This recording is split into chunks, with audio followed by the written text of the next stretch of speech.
Meet Codename Goose, your on-machine open-source AI agent, built to automate your tasks. Codename Goose is an intelligent and autonomous agent capable of handling complex tasks thanks to its core features. Connect with apps and tools you already use with extensions. Built on the Model Context Protocol, you can connect to extensions like GitHub, integrate JetBrains IDEs, access Google Drive, or build your own custom integrations for Goose. For a curated list of extensions, visit our docs. With a wide range of compatible large language model providers, you can choose and integrate your preferred model. You can also run Goose as a desktop app or through the command line interface using the same configurations across both. You can think of Goose as an assistant, ready to take your instructions and do the work for you. Able to handle a wide range of tasks across various engineering domains. Here are examples of tasks Goose has helped people with already. Goose has helped dive into a new project in an unfamiliar coding language, conduct code migrations such as Ember to React or Ruby to Kotlin, increase code coverage, and even generate unit tests for a feature, and much more. To get started using Goose right away, check out our quick start and be the first to know about upcoming features by joining our community.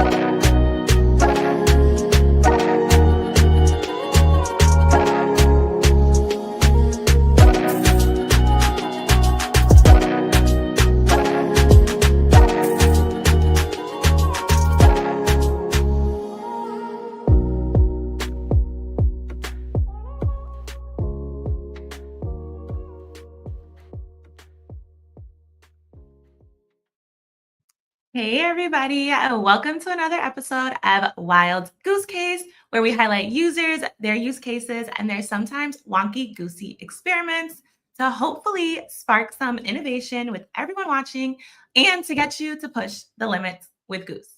My name is Ebony Lewis. I'm a developer advocate here at Block. And today I have a special guest with me, and I'm going to switch it up today and I'm going to introduce him. Today we have Da Lu, who's a senior data scientist at Square. Welcome, Da. Hello, everyone. Welcome to the live stream. Welcome. Do you want to tell us briefly, like, how long you've been a senior data scientist? Hey, Tanya. Yeah, absolutely. I've joined the Square in 2023. So I've been here with Square for about almost 2 years. And I'm now working in the e-commerce team as the data scientist there. Nice. So have you done data scientist before? Yeah. Yeah, so it's been a long time. For the Square, I was the senior data scientist in Shopify. And for about 3 years almost. Oh, wow. Well, welcome. Thank you for being here with us today. I'm excited to see how you visualize data, because I know data sometimes can be a little overwhelming. So I'm going to let you take over. Just for a second, get rid of our screen so we don't see that crazy mirror effect, and then I'll bring your screen up. Awesome. Okay, perfect. All right, Doc, take us away. Yeah, so thanks everyone for joining the live stream. Today, I just want to present a little tool that I created to enhance the plotting capability of Goose. First of all, why I create this tool? Simply because I'm not satisfied with the plotting functionalities either provided by the popular data platform like Snowflake, which is the main data engine that we use in Square. For example, I have this query. I put some data for monthly sign up by business category. But as a data scientist, I want to have a visualization of the data by business category and month. But I can't do that here in Snowflake because its plotting capability is very basic, very limited. If I really wanted to show multiple time series by business category, I will have to pivot my table into multiple columns, one for each business category, which I always lazy to do and troubling with. You might say, oh, why don't you use the Python notebook? Yeah, that's a good idea, but I'm still too lazy to set up the environment, importing the packages, making the database connections, and writing the plotting codes. That sounds like a lot. Especially if you do it repeatedly for small ad hoc requests. So I want to offload all the burdens to Goose to do the repetitive work. That's why I created this little MCP. It's very simple. It only have 4 major tools for Goose to use. The first one is a plotting UI, which is based on Streamlit app to show all the plots in real time. A query executor, which now only connects to Snowflake to pull the data. A chart plotting function that creates plots with the Plotly library. And the last one is a function that's dedicated to geomap visualization using the Folium package. That's the 4 tools in the toolbox. And now let's switch to Goose and see how we can make nice charts. I'm curious, sorry to cut you off. What made you want to use Streamlit? Is that just the best option? Or did you Goose? Did Goose give you that recommendation? Like, what made you want to use that? Sorry, can I say the question again? What made you want to use Streamlit for the UI? Did Goose recommend that, or? Because it's easy. It's not because Goose recommended. It's because in the past we had some experience with Streamlit app. We developed some solutions based on that. So we are familiar with that. That's why I choose Streamlit. Makes sense. Okay, go. Okay, cool. So the first thing I want Goose to do is to open the plot UI. And it will spin up the Streamlit app, having this canvas for showing plots. And then I want to pull some data. I can go to Goose to say, hey, pull the data with the query and make a line plot to show monthly signups by business category. All right, so Goose will execute the query, save the data in a temp file, and then create the plot. That was so fast. See how it looks. Ooh, and I love how easy that was for you. You literally just told Goose, like, this is how I want it separated, as opposed to all the alternatives you were saying before to get the by month and all that. Yeah, exactly. And the nice thing here is that in this UI, you can interact with the plot. You can toggle off some of the lines and then save the plot as an image. Many things that you can do that this little UI can provide you. And for example, let's say I'm not satisfied with the line plot. I want to look in a different way, I can just ask Goose to change the plot to a stacked bar plot. Let's see. All right, it's gonna create the plot again and then In show it seconds. here. Oh, and I like how it kept both. I Yeah. thought it would have just gotten rid of your first line plot. Yeah, it has the memory to save all to keep all the historical plots there for you to compare. Yeah, changing the plot type is super easy as long as the type of the plot is supported in the tool. That was good. Next, I want to make some more complicated plot. For example, as a data scientist, in many cases, we want to plot statistical plot, for example, the box plot. And in here, Snowflake won't let you do that because its plotting capability is very, very basic. But I can do this in Goose with the MCP. So I can say, hey, Goose, pull the data with the query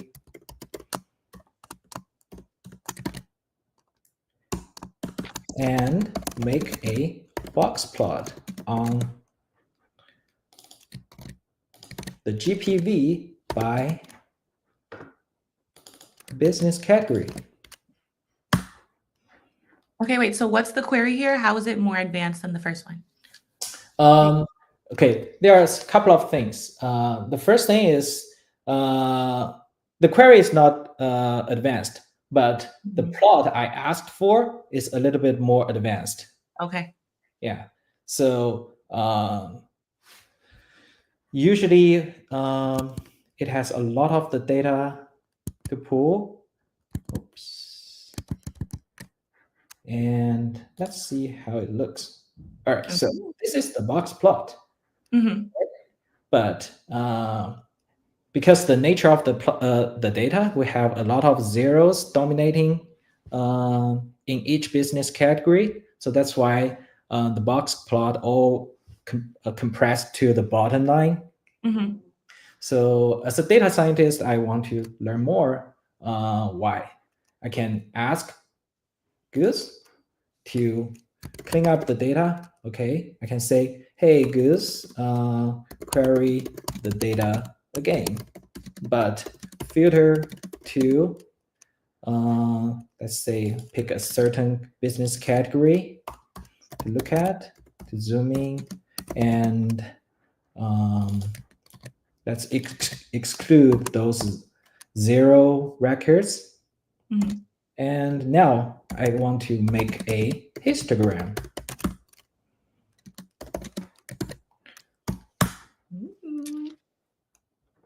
All right, so Goose will refactor my query. Let's see if it does it correctly. Yes, it adds some filters to the query, and then it creates the plot again. Let's see if the plot shows. Oh yeah. Oh, nice. Now it shows a histogram for the retail business category with positive GPV records. And I can zoom in to see details of the data, right? And yeah, that's those. I have a question. Okay, so I saw in the last prompt that you gave, Goose added those extra filters to it. So do you need to start off with an actual query? Could you just plain in like plain English or plain language, just say to Goose, I want you to create a chart that has X, Y, and Z without making it an actual query? Yeah. So my experience with that is if you provide precise context to Goose, it can write decent query to get the data. But in many cases, Goose will get error first because it does not know the schema of the table or even what table exists. So you have to like interact back and forth with Goose to get the query correct first. Yeah, and that'd be more time consuming. This is more of like a streamlined approach. I wonder if you could add it to like your MCP server so that it understands like how to write queries and stuff like that. But Yeah, we do have another tool that the team created called Gunter, which has a list of curated tables, and we provide some system context um, for the AI agent, so it knows the schema of those tables. It knows that we should follow the syntax for Snowflake, and it has the capability to automatically correct or validate the query by itself. So yeah, we do have some solution in that direction. But for Goose, since it's an open source one, we haven't put that capability or integrate that capability to Goose yet. Okay. Have you played around with recipes yet with Goose? Sorry, I haven't. Okay, so I'm wondering this thought process real quick. So with recipes, you can share your agent session with your team. So say maybe instead of having to like write these queries all the time or using, I think you called it Gunter. Yeah. Yeah. Okay. So instead of using that, you probably can just do one session with Goose where you let it know all that information, like the schema for your tables and everything. And then you can just share that session out. So every time you want to interact with it using this MCP server, you don't have to do any of that back history or give it any of that context. It'll already have it every single time you open that specific Goose agent that you shared. So that could be another cool approach too, and streamline this whole process for you even more. Yeah, good to know. Thanks for sharing that. You're welcome. Okay, I took over your presentation. Go back. I'm sorry. All right. So yeah, the last one I want to just also show the geo map visualization capability of this MCP. For example, I can provide this query to get some geo-based data, and I say Goose, put the data Goose query, and make a geo plot showing the signups by state. Okay, so what's this query? So this query pulls the amount of signups in 2025 for United States by each state. All right, so let's see. There you go. Yeah, you have this kind of like a heat map on the map. And one thing, it's not showing the signups in the tooltip, and I can just go back to Goose to say, okay, now add sign ups to the tooltips. Plot again, and add the sign up to tooltip. Goose moves so fast. I love it. Yeah, Goose is very smart. Now, okay, if I hover to those states, I can see the signups by each state on the map. Nice. So are you able to like interact with them as well? Like click on it how you were with the other charts? This one, no. Yeah, no. This is just a very basic geo visualization. But I'm hoping the community can make this MCP better and adding more capability to it. And that's a good segue. Can you show us how you add this MCP server to Goose? Like, can we see your command and everything? So to add the MCP to Goose, you can use this command line and copy it into your Goose. Sorry. into Goose. For example, here. Oh, one thing I did mention. So if you really want to install the MCP, you have to clone the repository first, and then install the package locally, and then you can add that extension to the MCP or to Goose. So you provide the environment variable on how to connect to Snowflake. But if you're using the some other database engine, you would need to add the connector into the repository and then provide the credentials for connection. And then, yeah, the rest of the command is the same, just telling Goose where to run the application. All right, so pretty easy to install. I can also talk a little bit the high level overview on how the server works. So if we go to the, as I mentioned, it's simply a Streamlit app on the side to show all the plots. And when the server starts, it will, when you say, okay, open the UI, it will spin up that Streamlit app, start that Streamlit app. And then in the Streamlit app, I have a little chat box robot that holds all the history of the plot. This Streamlit app will continuously polling a config file to see whether there's any change on the config file. This config file tells the Streamlit app how to plot a single chart. So if the file changed, the app knows there's a new plot coming.